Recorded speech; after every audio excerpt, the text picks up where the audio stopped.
Hi friends, welcome to my channel. Latest updates and reviews కోసం మా ఛానల్ని subscribe చేసుకోండి. పక్కనే ఉన్న బెల్ సింబల్ని క్లిక్ చేసి ఆల్ ఆప్షన్ని సెలెక్ట్ చేసుకోండి. అప్పుడే మా మొబైల్ నుండి మీ మొబైల్ ఫోన్కి నోటిఫికేషన్స్ వచ్చేస్తాయి. పార్వతమ్మకి ఇక చనిపోయిన తన భర్త కల్లోకి వస్తాడు. కల్లోకి వచ్చి, పార్వతి, నేను మీనా కడుపున పుట్టాలనుకుంటున్నాను, కానీ మీనా నాకు అవకాశం ఇవ్వడం లేదు. మీ మధ్యన ఉండాలనుకున్నాను, కానీ ఆ దేవుడు మీ మధ్య నన్ను ఉండనివ్వలేదు. కనీసం మీనా కడుపు కన్నా వద్దామనుకుంటే మీనా నన్ను రానివ్వడం లేదు అని చెప్పి ఇక మాయమవుతాడు. ఇక వెంటనే ఒక్కసారిగా మెలకు వచ్చేస్తుంది పార్వతమ్మకి. బాధపడుతుంది తన భర్తని తలుచుకొని.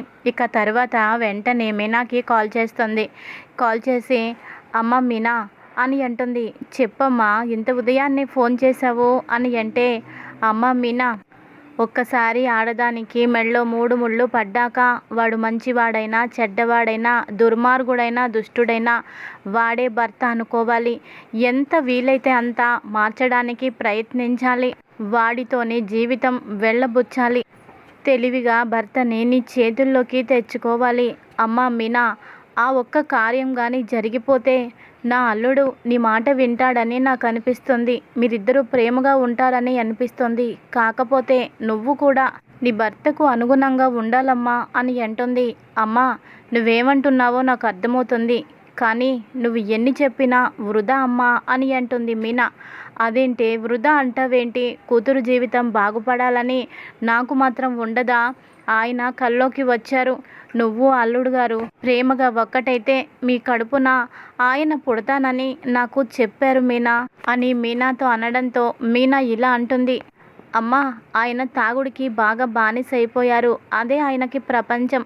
ఆయనకి ఒక భార్య, పిల్లలు, ఓ కుటుంబం ఇలాంటి ఆలోచనలు ఆయన మనసులో కొంచెం కూడా లేవు. మొదటి రాత్రి రోజు ఎవరైనా పాల గ్లాస్తో ఉన్న పాలు అందుకొని తాగుతారు, కానీ ఆయన ఆ రోజు కూడా మందు బాటిల్ని వదలలేదు. నాకంటే ఎక్కువగా ఆ మందుని ఆయన ప్రేమిస్తున్నారు. మార్చాలని నేను ఎన్నో ప్రయత్నాలు చేశాను, కానీ ఎప్పుడు కూడా ఆయన నా మాట వినడం లేదు అని అంటుంది. అయితే వీళ్ళిద్దరూ ఫోన్లో మాట్లాడుకున్న మాటలన్నీ కూడా సత్యం వింటాడు. సత్యం విని బయటికి వెళ్తాడు. ఎక్కడికి వెళ్తున్నారండి అని ప్రభావతి అడుగుతుంది. పని మీద బయటికి వెళ్ళేటప్పుడు ఎక్కడికి అని అడగకూడదు, ఆ మాత్రం తెలీదా అని అంటాడు. తెలుసు, కానీ అంత ముఖ్యమైన పని మీద మీరు వెళ్ళడం లేదు, అందుకనే నేను అడిగాను అని అంటుంది. ముఖ్యమైన పనో కాదో నేను నీతో చెప్పానా అని చెప్పేసి ఒక్క క్షణం కూర్చొని ఇక బయటికి వెళ్ళి పంతులు గారిని పిలుచుకొని ఇంటికి వస్తాడు.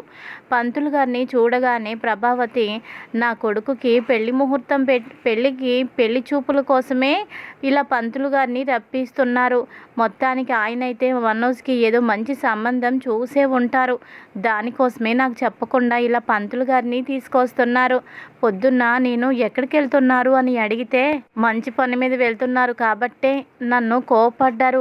ఏదేమైనా మనోజ్ అంటే ఆయనకి కూడా ప్రేమే, ఎంతైనా కొడుకు కదా అని అనుకుంటూ రండి పంతులు గారు అని అంటుంది. ఇక తర్వాత వెంటనే లోపలికి వెళ్ళి మనోజ్ ఫోటో, ఇంకా అలాగే తనకి పుట్టిన టైము, అలాగే డేటు, ఆ డీటెయిల్స్ అన్నీ తీసుకొచ్చి పంతులు గారి చేతిలో పెడుతుంది.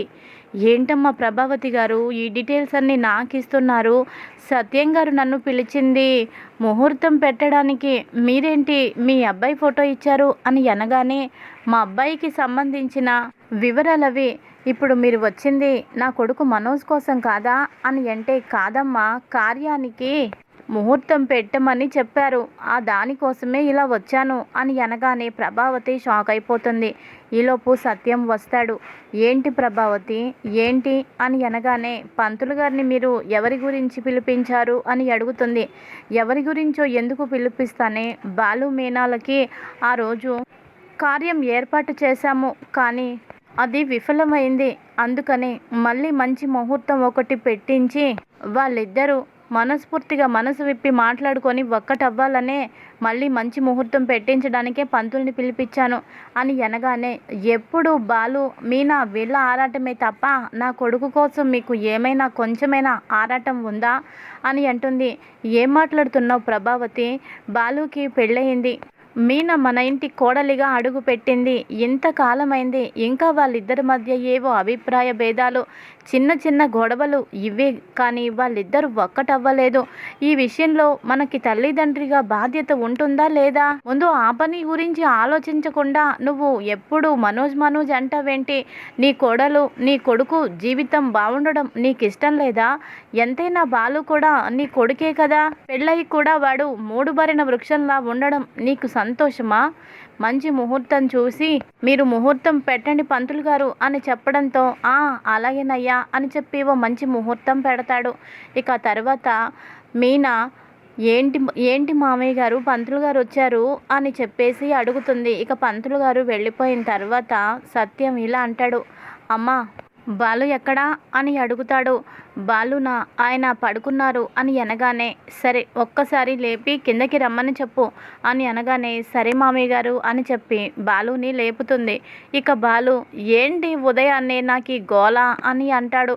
ఉదయం ఏంటండి, ఉదయం చాలా టైం అయింది. అయినా మీ నాన్నగారు మిమ్మల్ని పిలుస్తున్నారు. ఇంటికి పంతులు గారు కూడా వచ్చారు. మొత్తానికైతే ఏదో ఉందని అనిపిస్తుంది, వెళ్ళండి అని చెప్పడంతో ఇక బాలు సత్యం దగ్గరకు వస్తాడు. ఏంటి నాన్న, ఏంటి పొద్దున్నే అని అనగానే ఓసారి ఇలా పక్కకు రారా అని పక్కకు తీసుకువెళ్తాడు. ఏరా ఆ రోజు శోభనానికి ముహూర్తం పెట్టించాను, కానీ నువ్వు తాగి కనీసం మీనాని పట్టించుకోలేదు.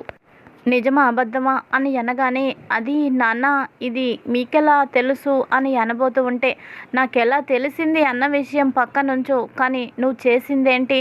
నీ దగ్గర నేను మాట కూడా తీసుకున్నాను, కానీ ఆ మాటని నువ్వు నిలబెట్టుకోలేదు.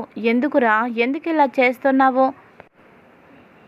నా మంచి కోసం కాదు, నీ మంచి కోసమే, నీ జీవితం కోసమే, నీ జీవితం మంచిగా సాగటం కోసమే నా ఆరాటం. కన్నతల్లి నిన్ను ఎలాగో పట్టించుకోవడం లేదు, అన్న కూడా నిన్ను పట్టించుకోవడం లేదు. ఈ కన్నతండ్రి నిన్ను పట్టించుకోవాలి, నువ్వేమో నా మాట వినడం లేదు. నీ జీవితం బాగుపడటం కోసం నేను ఎంతో ప్రయత్నిస్తుంటే నువ్వెందుకురా నీ జీవితాన్ని పాడు చేసుకుంటున్నావు? మీనా అమ్మాయి చాలా మంచి అమ్మాయి, తను నీ భార్యగా రావడం నీ అదృష్టం. అలాంటి అమ్మాయిని నువ్వు అర్థం చేసుకోవడం లేదు, అపార్థం చేసుకుంటున్నావు. ఎప్పుడు ఏవో గొడవలు తగాదాలు, ఇదేనా జీవితం అంటే? ఇంకా జీవితంలో చాలానే ఉంటాయి. నువ్వు అలాగే మీనా ఇద్దరు ప్రేమగా ఉండాలి. మీ ఇద్దరు తల్లిదండ్రి అవ్వాలి. మీకు పుట్టే బిడ్డని ఎత్తుకోవాలి, ఆ బిడ్డతో నేను ఆడుకోవాలి. మీరిద్దరూ ఆ బిడ్డ కోసం ఎన్నో అనుకోవాలి. ఇది కదరా జీవితం. అది వదిలేసి నువ్వు మందు సీసా పట్టుకొని ఎప్పుడు బాధపడుతూ అమ్మాయిని బాధ పెడుతూ ఉన్నావు. ఇదేనా? ఇలా చేస్తే ఎలా చెప్పు? నేను కూడా ఏదో ఒకరోజు మీనా నాన్నలాగా ఏదైనా అయిపోతే అప్పుడు నీకు సంతోషం కదా అని అనగానే నాన్న వద్దు నాన్న, అలాంటి మాటలు మాట్లాడద్దు, నువ్వు అసలు ఎందుకు ఇలా మాట్లాడుతున్నావు నువ్వు అని అంటాడు. ఎందుకంటావేంట్రా? కాలం ఎవరి చేతుల్లో ఉండదు, ఎప్పుడు ఎవరికి ఎలా ఉంటుందో చెప్పలేము. పెద్దవాడిని కాబట్టే ఆలోచించి ముందు చూపుతో నేను చెప్తున్నాను. మీనా లాంటి అమ్మాయి దొరకడం అది నీ గొప్ప అదృష్టం. నేను మీకు మరోసారి శోభనానికి ముహూర్తానికి నేను ఏర్పాట్లు చేస్తాను. మీరు మాత్రం ప్రేమగా ఉండాలి. ఈసారి మాట తప్పావు అంటే మాత్రం ఈ కన్న తండ్రి బ్రతికున్నా బ్రతికి లేనట్టే లెక్క. నాకు మాట ఇవ్వు. ఈసారి నువ్వు మందు తాగకుండా మీనాని ప్రేమగా చూసుకుంటానని నాకు మాట ఇవ్వు అని అనడంతో ఇక బాలు మాట ఇస్తాడు సత్యానికి. ఇదిలా ఉండగా ఇంకొక పక్కన మనోజ్ బయటికి నడుస్తూ వెళ్తూ ఉంటాడు. ఇక తన దగ్గరికి మనోజ్ మాజీ లవర్ వచ్చి కలుస్తుంది. ఏంటి మనోజ్, ఎక్కడికి వెళ్తున్నావు అని అనగానే నువ్వేంటి ఇక్కడ, చాలా రోజుల తర్వాత కనిపించావు అని అంటాడు. సరే ఐస్ క్రీమ్ పార్లర్కి వెళ్ళి ఐస్ క్రీమ్ తింటూ మాట్లాడుకుందామా అని అంటుంది ఇక తన మాజీ లవరు. ఇద్దరు ఐస్ క్రీమ్ పార్లర్కి వెళ్ళి ఐస్ క్రీమ్ చెప్పుకొని ఇక కబుర్లు మొదలు పెడతారు. ఇంకేంటి విశేషాలు చెప్పు అని బాలుని ఇక తన లవర్ అనడంతో ఏముంటాయి, ఏమీ లేవు అని అంటాడు. ఏమీ లేవంటావేంటి? అంతా నువ్వు చెప్పినట్టే కదా నిన్ను చేశాను. 40 లక్షల రూపాయలు నిన్ను నా మనుషులు కొట్టి ఆ డబ్బుని తీసుకొని నేను వెళ్ళిపోయినట్టు అంతా సీన్ క్రియేట్ చేయించావు. ఇలా చేస్తే నన్ను పెళ్లి చేసుకుంటానని చెప్పావు. ఆ డబ్బుతో మనం ఏదైనా బిజినెస్ పెట్టుకొని మనం సెటిల్ అయిపోవాలి అని చెప్పావు. మరి ఇలా ఎందుకు చేయాలి అని నేను అడిగితే, అలా చేస్తేనే డబ్బు గురించి మా నాన్న నన్ను అడగడు అని కూడా చెప్పావు.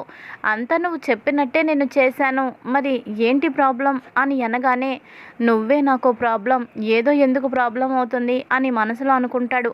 అంటే అదేమీ లేదు, నాకు కొంచెం టైం కావాలి అని అంటాడు. ఏంటి టైం కావాలి అంటున్నావు? అయినా బాలు, ఏంటి ఈ మధ్య ఎవరో అమ్మాయితో నువ్వు బాగా క్లోజ్గా ఉంటున్నావట కదా అని అనగానే, అబ్బే అదేమీ లేదు, తను నా ఫ్రెండు అని అంటాడు. ఫ్రెండా? ఎవరు? తన పేరేంటి అని అనగానే, తన పేరు రోహిణి, జస్ట్ ఫ్రెండ్ మాత్రమే, లవర్ నువ్వే కదా నాకు అని అంటాడు. ఏమో, నీ మీద నాకు అనుమానంగానే ఉంది. అయినా నీకు ఫ్రెండ్ ఏంటి? బాయ్స్ ఎవరు ఫ్రెండ్స్ నీకు దొరకరా? ఎప్పుడు గర్ల్స్ ఫ్రెండ్స్ దొరుకుతారా? అది సరేలే కానీ, ఇంతకీ ఆ డబ్బుతో ఏం బిజినెస్ మొదలు పెడతావు, ఎప్పుడు మొదలు పెడతావు అని అడుగుతుంది. ఆ వివరాలన్నీ నీకు తర్వాత చెబుతాను కానీ ముందు ఇక్కడి నుంచి నువ్వు బయలుదేరి వెళ్ళు. ఎందుకంటే నా తమ్ముడు బాలు నా మీద ఓ కన్నేసి ఉంచాడు. ఇప్పుడు కానీ మన ఇద్దరిని ఇక్కడ చూశాడు అంటే, ఆ రోజు 40 లక్షల రూపాయలు నువ్వు నన్ను మోసం చేసి ఎత్తుకుపోయావు అని చెప్పిన మాటంతా అబద్ధమని తేలుతుంది. ముక్కు పిండి ఆ డబ్బు ఇప్పటికిప్పుడు నా చేత వసూలు చేయిస్తాడు. అందుకనే నువ్వు వెళ్ళు, తర్వాత ఫోన్లో మాట్లాడుకుందాము అని చెప్పి తనని పంపించేస్తాడు. తను వెళ్ళిపోయాక, అమ్మయ్య, నాకిప్పుడు ప్రశాంతంగా ఉంది. తను వెళ్ళిపోయింది కదా, ఏదేమైనా ఎంత తొందరగా వీలైతే అంత తొందరగా రోహిణి మెడలో 3 ముళ్ళు వేసేయాలి. తనని పెళ్లి చేసుకోవాలి. లేదు అంటే ఇది నా ప్రాణం తింటుంది. అలాగే ఆ రోజు 40 లక్షల రూపాయల విషయం కూడా బయటపడిపోయే ప్రమాదం ఉంది. కాబట్టే రోహిణిని పెళ్లి చేసుకొని ముందు ఇంట్లో నుంచి నేను వెళ్ళిపోతే, ఆ తర్వాత ఆ డబ్బుతో మేము ఏదో ఒక బిజినెస్ పెట్టుకుంటాము అని అనుకుంటూ ఉంటాడు. ఇది ఈరోజు ఎపిసోడ్. మరి తర్వాత ఏం జరుగుతుంది? మీనా బాలు ఒక్కటవుతారా? శోభన ముహూర్తంలో ఇద్దరు ఒకరికొకరు ప్రేమించుకుంటారా? సత్యానికి బాలు మాట ఇవ్వడంతో ఈసారి మాట నిలబెట్టుకుంటాడా? ఇంకా అలాగే రోహిణిని మనోజ్ పెళ్లి చేసుకుంటూ ఉండగా, ఇంతలోపు 40 లక్షల రూపాయలు మోసం కాదు, అవి కావాలనే ఓ చోట దాచిపెట్టాడు అన్న నిజం మరి తెలుస్తుందా? ఆ నిజం తెలిసి పెళ్లి పీటల మీద మరోసారి మాజీ లవర్ పెళ్లి ఆపేస్తుందా? ఏం జరగబోతోంది?